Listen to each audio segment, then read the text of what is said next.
मंडप में रूही की शादी को देखकर नहार की याददाश्त आई वापस। तभी नहार ने रूही और लाल किशोर की तोड़ी शादी और सभी के सामने नहार ने रूही की मांग भरकर पहनाया मंगलसूत्र। तभी नहार ने लाल किशोर के साथ साथ दादी को भी धक्के मारकर घर से बाहर निकाल दिया। जी हाँ दोस्तों, अब ऐसे में रूही दादी की चाल समझ चुकी है और उसे पता चल गया है कि दादी उसकी लाल किशोर के साथ असली शादी करवा रही है। लेकिन रूही सब कुछ जानते हुए भी नहार के हाथों से तैयार होकर मंडप में बैठ जाती है, क्योंकि रूही को खाटू श्याम बाबा पर और अपनी नहार की पर पूरा विश्वास होता है। उसे पता होता है कि खाटू श्याम बाबा जरूर कोई चमत्कार करके नहार जी की याददाश्त वापस ले आएंगे और फिर नहार उसकी शादी लाल किशोर के साथ होने से रोक लेगा। इसलिए रूही शादी का लाल जोड़ा पहनकर लाल किशोर के साथ मंडप में शादी करने के लिए बैठ जाती है। और जब नहार रूही को लाल किशोर के साथ शादी के जोड़े में देखता है तो उसका गुस्सा फिर से 7वें आसमान पर पहुंच जाता है। तभी पंडित मंत्र पढ़ते हैं और रूही की शादी राम किशोर से करवाने लगते हैं। और यहाँ दूसरी तरफ रूही को शादी के जोड़े में देखकर नहार को कुछ कुछ याद आने लगता है और उसका सर गोल गोल घूमने लगता है। तभी पंडित रूही के गले में मंगलसूत्र पहनाने के लिए कहते हैं। तभी लाल किशोर अपने हाथों में मंगलसूत्र लेकर रूही की तरफ बढ़ता है। और यहाँ दूसरी तरफ जब नहार गौर से मंडप को, रूही को और पंडित को देखता है तो उसे सब कुछ याद आने लगता है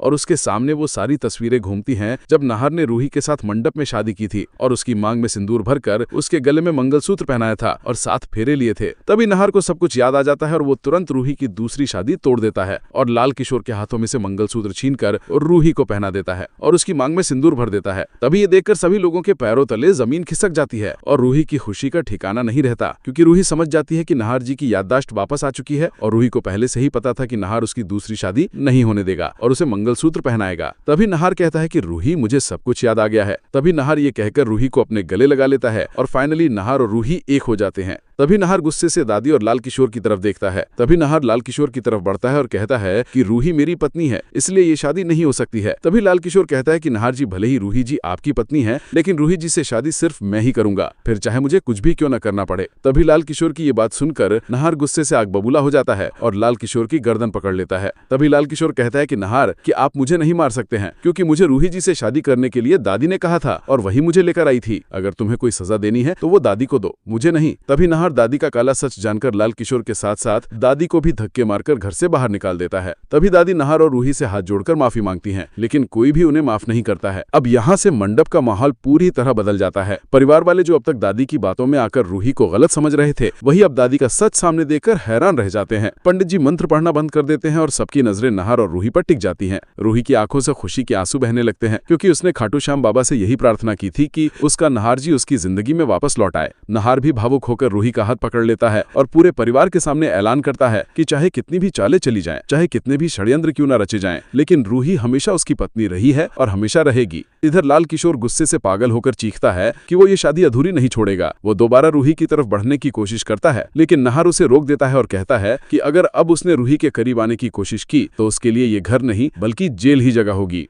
नहार का ये रूप देखकर लाल किशोर पीछे हट जाता है। दूसरी तरफ दादी गिड़गिड़ाती है और कहती है कि उसने ये सब सिर्फ घर की इज्जत और परंपरा के लिए किया, लेकिन अब कोई भी उसकी बातों पर विश्वास नहीं करता है। नहार साफ शब्दों में कह देता है कि जिसने अपने ही घर की बहू को धोखा दिया और उसकी जिंदगी बर्बाद करने की कोशिश की, उसके लिए इस घर में कोई जगह नहीं है। तभी नहार ये कहकर लाल किशोर के साथ साथ दादी को भी धक्के मारकर घर से बाहर निकाल देता है। तभी नहार सबके सामने रूही को एक बार फिर से मंगलसूत्र पहनाता है और उसकी मांग में सिंदूर भरकर 7 जन्मों तक साथ निभाने का वादा करता है। पूरा घर भावुक हो जाता है और माहौल खुशी से भर जाता है और फाइनली खाटू श्याम बाबा की कृपा से एक बार फिर नहार और रूही का मिलन हो जाता है। तो दोस्तों, अगर आप चाहते हैं कि नहार और रूही की जोड़ी हमेशा सलामत बनी रहे और उन्हें उनका बच्चा रूहान जल्द से जल्द मिल जाए, तो आप इस वीडियो को लाइक करके चैनल को सब्सक्राइब कर लें और कमेंट में लिखें I love Nahar and Ruhi. और अगर हेलो गाइज, कैसी हैं? उम्मीद करता हूँ कि आप लोग मस्त हैं। गाइज देखिए, मैं अपने घर में हूँ और बाहर का दिखाते हैं।